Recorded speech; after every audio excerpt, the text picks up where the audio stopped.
السلام علیکم ورحمۃ اللہ وبرکاتہ۔ حضرت ادریس علیہ السلام اللہ تعالیٰ کے تیسرے نبی تھے جو حضرت آدم علیہ السلام اور حضرت شیس علیہ السلام کے بعد نبوت کے جلیل القدر منصب پر فائز ہوئے۔ مورخین کے مطابق آپ کی ولادت بابل عراق یا مصر کے شہر منفیس یعنی منف میں ہوئی۔ آپ کا اصل نام اخنوخ تھا، جبکہ قرآن کریم اور احادیث مبارکہ میں آپ کو ادریس کے نام سے پکارا گیا ہے۔ روایات کے مطابق حضرت ادریس علیہ السلام نے دنیا میں لوگوں کو سب سے پہلے لکھنے، پڑھنے اور تعلیم حاصل کرنے کا درس دیا، بلکہ اپنی زندگی کا بیشتر حصہ اسی درس و تبلیغ میں صرف کیا۔ چنانچہ لوگ آپ کو ادریس یعنی درس دینے والا کہہ کر پکارنے لگے۔ آپ علیہ السلام کا حضرت شیس علیہ السلام کی 5ویں پشت سے تعلق تھا، اور آپ علیہ السلام کا شجرہ نسب کچھ یوں ہے: ادریس بن یارد بن مہلائیل بن کنین بن انوش بن شیس بن آدم علیہ السلام۔ یاد رہے کہ بحیثیت مسلمان ہر فرد کا فرض بنتا ہے اس کو اللہ کے انبیاء علیہ السلام اور ان کی زندگیوں کا علم ہو، کیونکہ اللہ تعالیٰ کے انبیاء پر یقین رکھنا ہمارے ایمان کا حصہ ہے، اور اس جذبے کے تحت آپ کے لیے قصص الانبیاء کا سلسلہ شروع کیا گیا ہے۔ لہٰذا آپ سے گزارش ہے کہ انبیاء علیہ السلام کے قصص پر مشتمل ان ویڈیو کو شوق اور دلچسپی کے ساتھ دیکھا اور سنا کریں۔ حضرت ادریس علیہ السلام کی زندگی اور وفات کے مکمل حالات و واقعات جاننے کے لیے ہماری اس ویڈیو کو آخر تک ضرور دیکھیے گا۔ مگر ویڈیو میں آگے بڑھنے سے پہلے اگر ابھی تک آپ نے ہمارے چینل کو سبسکرائب نہیں فرمایا تو ابھی فرما دیں، تاکہ ہر آنے والی اچھی ویڈیو بر وقت آپ تک پہنچتی رہے۔ اور یاد رہے کہ شیس علیہ السلام کا جب انتقال ہوا تو کچھ عرصے بعد ان کے پیروکار بہت محدود تعداد میں رہ گئے۔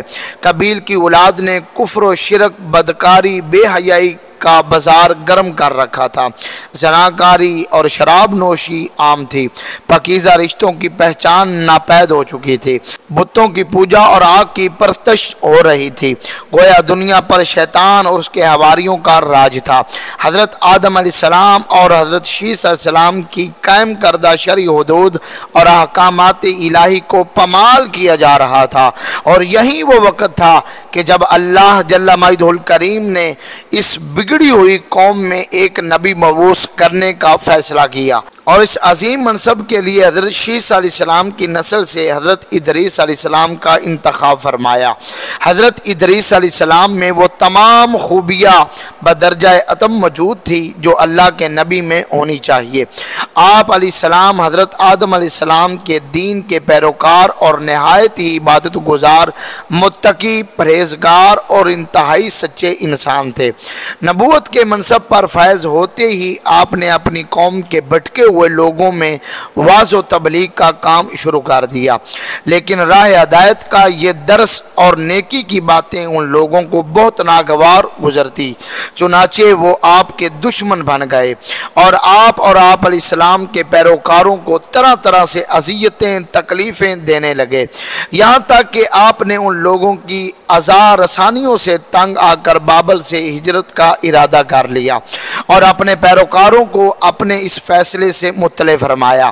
چونکہ بابل دریائے فرات اور دریائے دجلہ کے کنارے ایک سرسبز و شاداب علاقہ تھا، لہذا لوگوں کے لیے اس علاقے سے ہجرت کرنا خاصا مشکل فیصلہ تھا، اور انہوں نے اس حوالے سے تحفظات کا اظہار بھی کیا، لیکن پھر حضرت ادریس علیہ السلام کے سمجھانے پر وہ لوگ آپ کے ساتھ ہجرت کرنے پر تیار ہو گئے۔ حضرت ادریس علیہ السلام اور ان کے پیروکاروں نے بابل سے مصر کا رخ کیا اور دریائے نیل کے کنارے آباد ہو گئے، جو بابل سے بھی زیادہ سرسبز و شاداب علاقہ تھا۔ حضرت ادریس علیہ السلام نے یہاں لوگوں میں درس و تبلیغ کے کام کو جاری رکھا، اور آپ علیہ السلام اس وقت لوگوں میں رائج تمام زبانوں سے واقف تھے اور عوام کو انہی کی زبان میں درس دیتے تھے۔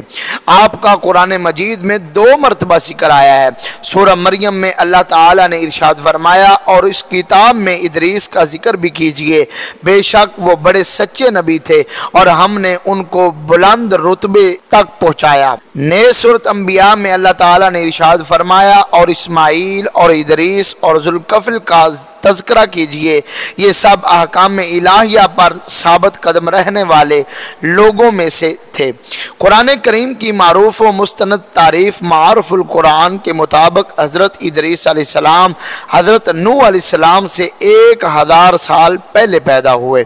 روح المعانی میں بحوالہ مستدرک حاکم اللہ تعالیٰ نے آپ کو نبوت کے مرتبے پر سرفراز فرمایا اور آپ پر 30 صحیفے نازل فرمائے۔ حضرت ادریس علیہ السلام وہ پہلے انسان ہیں جنہیں علم نجوم اور حساب بطور معجزہ عطا کیے گئے۔ نیز سب سے پہلے انہوں نے ہی قلم سے لکھنا اور کپڑا سینا ایجاد کیا۔ ان سے پہلے لوگ عموماً جانوروں کی کھال کا لباس کے طور پر استعمال کیا کرتے تھے۔ پھر یہ کہ سب سے پہلے ناپ تول کے طریقے میں بھی آپ ہی نے متعارف کروائے اور اسلحہ بھی آپ کی ایجاد ہے۔ آپ نے اسلحہ تیار کر کے بنو قابیل سے جہاد کیا۔ علامہ ابن اسحاق کا کہنا ہے کہ دنیا کا سب سے پہلا شخص جس نے قلم سے لکھا وہ حضرت ادریس علیہ السلام ہے۔ معاویہ بن حکم سلمی سے مروی ہے کہ انہوں نے رسول اللہ صلی اللہ علیہ وآلہ وسلم سے رمل کے بارے میں سوال کیا۔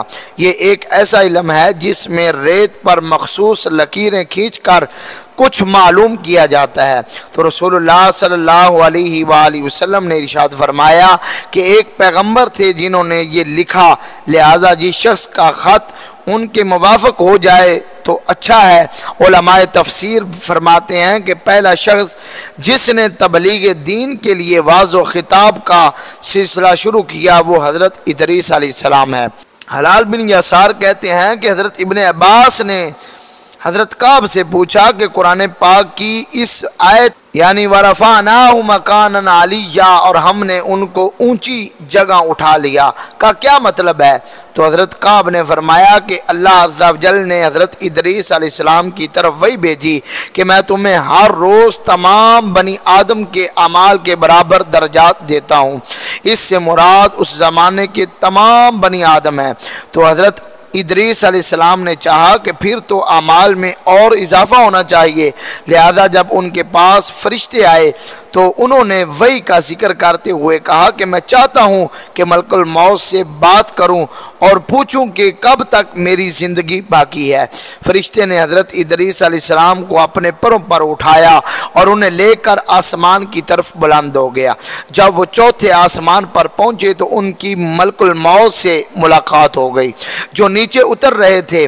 حضرت ادریس علیہ السلام کے دوست فرشتے نے ملک الموت سے حضرت ادریس علیہ السلام کے بارے میں ذکر کیا تو اسرائیل علیہ السلام نے پوچھا حضرت ادریس علیہ السلام کہاں ہے؟ فرشتے نے جواب دیا وہ میری پشت پر ہیں۔ اس پر ملک الموت نے حیرت کا اظہار کرتے ہوئے کہا کہ واہ تعجب ہے، مجھے پروردگار کی طرف سے کہہ کر بھیجا گیا کہ حضرت ادریس علیہ السلام کی روح کو چوتھے آسمان پر قبض کر لو، تو میں نے سوچا کہ وہ تو زمین پر ہے، ان کی روح چوتھے آسمان پر کیسے قبض کروں؟ ابھی اسی سوچو بچار میں تھا اور زمین پر اتر رہا تھا کہ تم انہیں لے کر چوتھے آسمان پر آ گئے۔ پھر ملک الموت نے ان کی روح قبض کر لی۔ پھر فرشتے نے پر کے نیچے حضرت ادریس علیہ السلام کو دیکھا، ان کی وفات ہو چکی تھی۔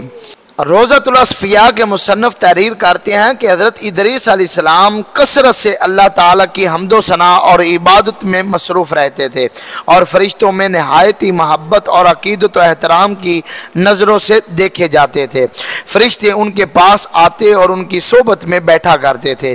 چنانچہ ایک مرتبہ حضرت اسرائیل علیہ السلام بھی اللہ تعالیٰ سے اجازت لے کر آئے اور انسانی شکل میں بہت دیر تک ان کی صحبت میں حاضر رہے۔ حضرت حضرت ادریس علیہ السلام کو جب معلوم ہوا کہ یہ کوئی انسان نہیں بلکہ حضرت اسرائیل علیہ السلام اور روح قبض کرنے کی خدمت پر مامور ہیں، تو آپ نے ان سے فرمایا کہ میرا دل چاہتا ہے کہ تم مجھے موت کا ذائقہ چکھاؤ۔ اس پر حضرت اسرائیل علیہ السلام نے اللہ تعالیٰ کی اجازت سے ان کی روح نکالی اور پھر واپس کر دی۔ اس کے بعد حضرت ادریس علیہ السلام نے ان سے فرمایا کہ میرا دل چاہتا ہے میں جنت اور دوزخ دیکھوں۔ چنانچہ حضرت اسرائیل علیہ السلام نے اللہ تعالیٰ سے اجازت لے کر انہیں دوزخ دکھائی اور وہ دوزخ دیکھ کر جنت میں آئے اور بہت دیر تک وہاں کے مناظر دیکھتے رہے۔ آخر حضرت اسرائیل علیہ السلام نے عرض کیا کہ آپ واپس تشریف لے چلیے، مگر حضرت ادریس علیہ السلام نے جواب میں کہا کہ جب تک جنت و دوزخ کو پیدا کرنے والا مجھے یہاں سے جانے کا حکم نہیں دے گا اس وقت تک یہاں سے نہیں جاؤں گا۔ چنانچہ اللہ تعالیٰ نے ایک فرشتے کو مقرر فرمایا کہ وہ ان کے درمیان فیصلہ کر دے۔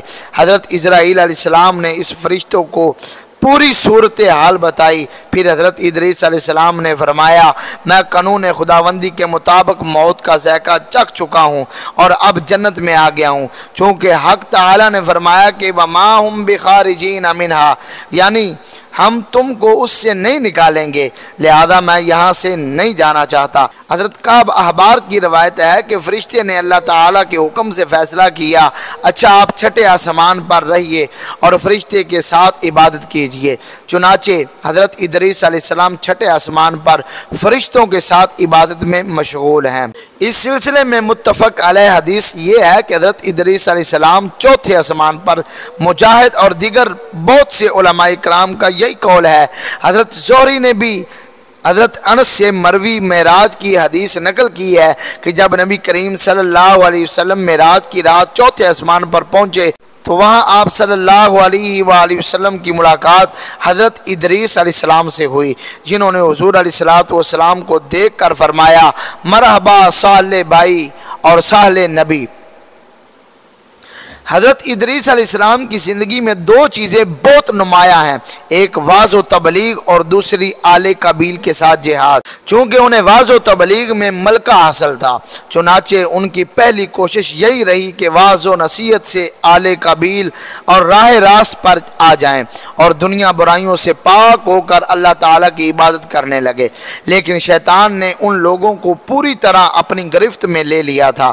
جب آپ علیہ السلام نے ان سے اللہ کی وحدانیت کی بات کرتے اور ایک اللہ کی عبادت کی نصیحت کرتے، برائیوں کو چھوڑنے کی تلقین کرتے، تو یہ باتیں ان لوگوں کو بڑی ناگوار گزرتی اور آگ بگولا ہو کر انہیں اذیتیں دیتے، تمسخر اڑاتے، پتھر مارتے۔ دراصل ایک طویل عرصہ تک شیطان کے زیر اثر رہ کر یہ لوگ شرک و کفر اور برائیوں کی دلدل میں گردن تک دھنس چکے تھے۔ دنیا واضح طور پر دو گروہوں میں تقسیم ہو چکی تھی، ایک شیطان کے پیروکار اور دوسرے اللہ رب العالمین کے ماننے والے۔ حضرت ادریس علیہ السلام اس صورتحال پر بڑے دل گرفتہ اور پریشان رہا کرتے تھے۔ آپ علیہ السلام نے لاکھ کوشش کی کہ کسی طرح تبلیغ کے ذریعے ان لوگوں کو راہ راست پر لایا جا سکے، لیکن جب کوئی صورت نظر نہ آئی تو انہوں نے اللہ تعالیٰ کے حکم سے ان لوگوں کے خلاف جہاد کا فیصلہ کیا۔